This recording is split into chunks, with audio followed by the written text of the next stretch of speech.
Hello दोस्तों, जय हिंद। एक बार फिर आप सभी का स्वागत करता हूँ अपने यूट्यूब चैनल में।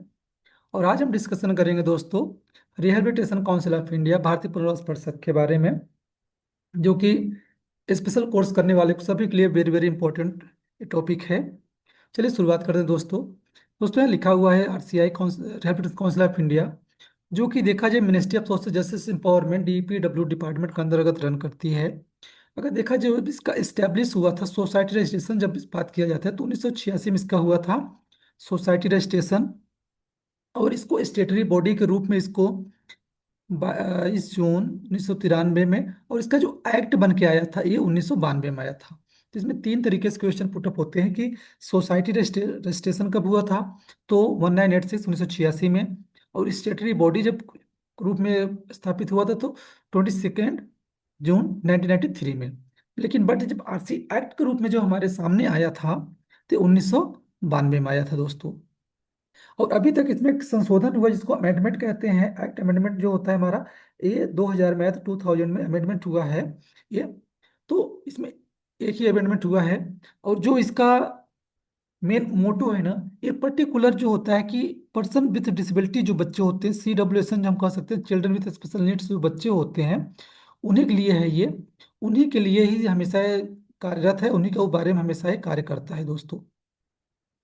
अगर यहाँ देखा जाए दोस्तों, जो इसका RCI की जो कैटेगराइज किए गए हैं कि ये किस किस प्रकार के प्रोफेशनल कोर्सेज को लेकर कार्य करता है, यहाँ दिया हुआ है।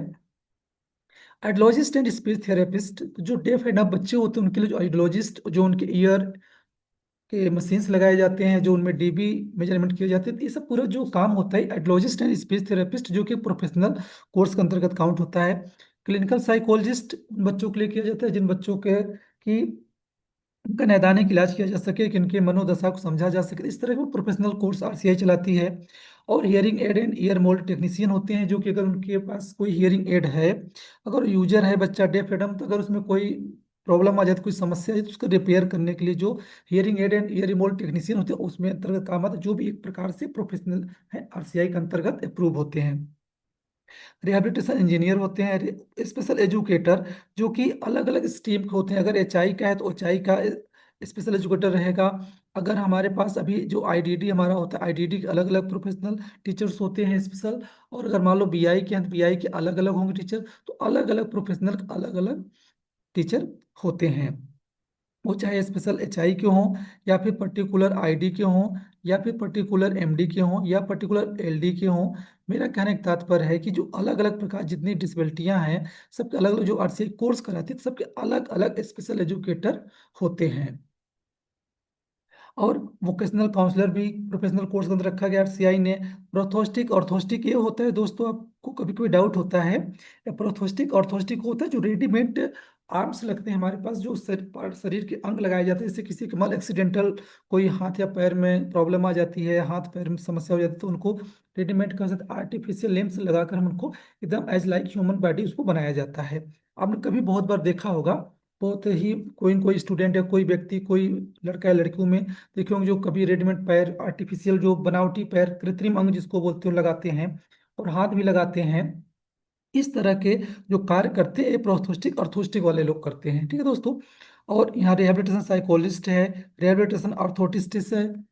उसके बाद आप देखेंगे हमारे पास rehabilitation social work, speech pathologist, orientation mobility specialist होते हैं। ये दोस्तों वो होते हैं जो कि यहाँ पर जो बेल्टी जो विजुअल इम्पेयर्ड बच्चे होते हैं, जिनको देखने में समस्या होती है, उनके लिए हमको उनको ट्रेंड करना पड़ता है ओरिएंटेशन मोबिलिटी की। वो एक एक चीज को, इससे मूवमेंट को करते हैं, चलने फिरने से लेकर सीढ़ी पर चढ़ने के लिए, या कहीं और आने जाने, A to Z उनके मोबिलिटी के बारे में एक्सपर्ट जो उनको बताया जाता है, वो भी जो स्पेशल प्रोफेशनल होते हैं, वो भी RCI के अंतर्गत ही अप्रूव होते हैं। कम्युनिटी बेस्ड रिहैबिलिटेशन प्रोफेशनल, जिससे अगर देखा, जिसके नाम से ही पता चलता है कि CBR का तात्पर्य होता है डोर टू डोर सर्विस, कि जो भी दिव्यांग बच्चे समावेशन या मेन स्ट्रीम में नहीं शामिल हो पा रहे हैं, उनके लिए वो सर्विस उनके पास तक जाए और उनको उस सर्विस का लाभ मिले। एक कम CBR का मेन उद्देश्य होता है डोर टू डोर सर्विस प्रदान करना। तो इस प्रकार के जितने भी कोर्सेज होते हैं, जितने भी प्रोफेशनल तैयार किए जाते हैं, जितने भी उनके अंतर्गत रखे जाते हैं, सब के सब आरसीआई अप्रूव्ड प्रोफेशनल के अंतर्गत आते हैं, जो कि आरसीआई अपनी कैटेगरी में इसको शामिल करता है दोस्तों। अगर हम आरसीआई की बात करें, जो इसका मेन फीचर्स एंड फंक्शन है देखा जाए, तो फर्स्ट ऑफ ऑल क्या है, स्टैंडर्डाइजेशन ऑफ ट्रेनिज कोर्स। दोस्तों आपको पता होगा पूरे संपूर्ण भारत में स्पेशल डिप्लोमा है, बीएसटीसी है, जिसको हम बोलते हैं अलग अलग जगह जेपीटी कहीं बोला जाता है, कहीं बीएसटीसी, कहीं डिप्लोमा, और बीएड अलग अलग स्ट्रीम के हैं, चाहे एचआई के हो, चाहे आईडी को, चाहे एलडी को, चाहे सीपी को, चाहे एमडी को, अलग अलग बीएड। और अलग अलग एमएड भी हैं, MEd hearing impairment, master of education intellectual disability, master of education visual impairment, तो अलग अलग स्ट्रीम के अलग अलग मास्टरी भी प्रोफेशनल होते हैं। तो उन कोर्स को स्टैंडर्ड एक पैमाने के अंतर्गत उसको लागू करना, उसको पैमाना बनाने काम कौन करता है, ये हमारा ये आरसीआई करता है। As well as central rehabilitation registration जो होता है, कि उन जितने लोग आरसीआई समेत कोई कोर्स अगर करते हैं, तो उनके लिए एक सीआरआर नंबर जनरेट करता है आरसीआई, जो कि हम कह सकते हैं सीआरआर नंबर, जो कि उनको एक प्रकार से लाइसेंस के रूप में मिलता है, कि अगर वो सीआरआर पॉइंट जब तक आप रजिस्टर्ड होंगे आरसीआई के पुनर्वास परिषद में, तभी समझा जाए कि आप स्पेशल प्रोफेशनल व्यक्ति हो, अदरवाइज आप नहीं हो। आप डिग्री है फिर भी अगर आपके पास सीआरआर नंबर नहीं है, तो आप एक्चुअल में प्रोफेशनल व्यक्ति काउंट कैटेगरी में नहीं किए जाएंगे। ये भी काम कौन करता है, आरसीआई करती है। और recognition of university, sorry institute या यूनिवर्सिटी भी है इसमें, इंस्टीट्यूट कॉलेजेस या यूनिवर्सिटी जितनी भारत में हैं, जो भी अगर स्पेशल कोर्स कोई रन कराना चाहती है, चल रहे हैं जिनके यहाँ, उनका जो पहचानीकरण, जो उनकी मान्यता होती है, जो उनको मान्यता देने काम होता है, मान्यता रद्द करने काम होता है, मान्यता उनके पैमानों की इंस्पेक्शन करने, पूरा काम कौन करता है, आरसीआई करती है उस इंस्टीट्यूट को, या किसी कोई डिग्री कॉलेजेस हैं, या फिर खुद का ऑटोनॉमस बॉडी कोई है, या फिर कोई यूनिवर्सिटी हो, चाहे वो सेंट्रल यूनिवर्सिटी हो, चाहे प्राइवेट से स्टेट कोई भी यूनिवर्सिटी हो, जो अगर स्पेशल कोर्स कोई चला रही है, तो वो आरसीआई से ही अप्रूव्ड या मान्यता लेगी, तो उसका पूरा जो लेखा जोखा, जो देख रेख रहा होगा, इंस्पेक्शन होगा, जो पैमाना होगा, उसको मान्यता देने का, उसको कितने ईयर्स का मान्यता दिया, किस कोर्स के लिए मान्यता दिया गया है, ओवरऑल जो रिस्पॉन्सिबिलिटी किसकी होती है, आरसीआई उसकी पहचानीकरण करता है, उस संस्थान का, यूनिवर्सिटी का और डिग्री कॉलेजेस का दोस्तों। एंड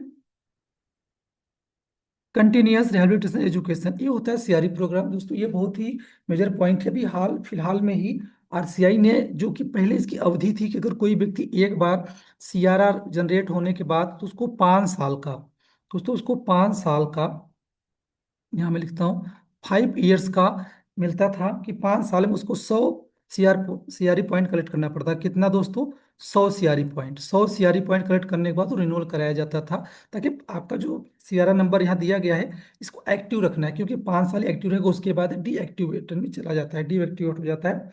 तो एक्टिवेट करने के लिए भी 5 साल में 100 सीआरई पॉइंट कलेक्ट करना पड़ता था। लेकिन अभी रिसेंटली आरसीआई ने इसमें संशोधन कर कर दोस्तों इसको इन्होंने कर दिया है कि 7 इयर्स, अब कितना हो गया, 7 साल में आपको पॉइंट कलेक्ट करने, पॉइंट में भी कुछ उन्होंने कमी छूट दिया है।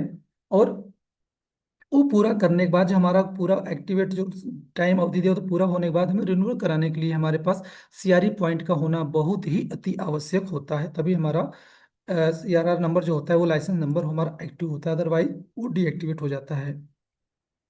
जो कि बहुत अच्छा पहल है आरसीआई का। ये ऐसा नहीं कि आपने एक बार पढ़ लिया, एक बार प्रोफेशनल बन गए तो आप जीवन पर्यंत रह जाओगे, ऐसा नहीं है। अगर आप स्पेशल में जुड़े हो, तो अप टू डेट नॉलेज होना चाहिए स्पेशल फील्ड में, छोटी छोटी से लेके बड़ी बड़ी चीजें, जो भी स्पेशल फील्ड में चल रहा है, ओवरऑल आपको सब कुछ पता होना चाहिए, और ये बहुत अच्छा कदम है।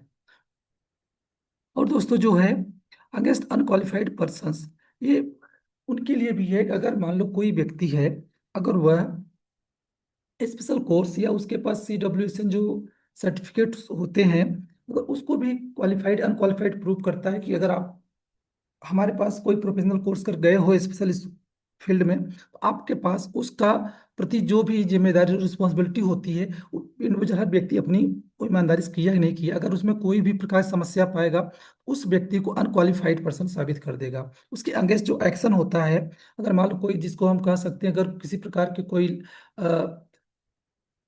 कागज में कोई कमी हो गया, कि संस्थान में कोई लैकिंग हो रही है, कि जो मानक बनाए उसमें कोई पूरे मानक को पूरा नहीं किया गया, उसके अगेंस्ट क्या होता है, उस व्यक्ति को अनक्वालिफाइड या उस पर्सन के प्रति अगेंस्ट उन्होंने एक्शन लेने का काम कौन करता है, हमारा आरसीआई होता है। आरसीआई के हाथ में पूरी पावर होती है कि वो किसी चीज को भी उसके प्रति एक्शन ले सकता है दोस्तों। क्योंकि दोस्तों आप देखते हैं दोस्तों, जो उसकी ऑर्गेनाइजेशन स्ट्रक्चर है, कि आरसीआई में जो लेयर बनाया गया, किस लेवल के लोग किस तरह से उसमें अटैचमेंट होकर वो कार्यरत काम कर रहे हैं। जो आरसीआई का जो मेन चेयरपर्सन होता है, उसको जनरल काउंसिल में एक चेयरपर्सन हमारा रहेगा सबसे सुपीरियर। उसके नीचे हमारा एग्जीक्यूटिव कमेटी होगी। उसके बाद हमारा होगा जोनल कोऑर्डिनेशन कमेटी।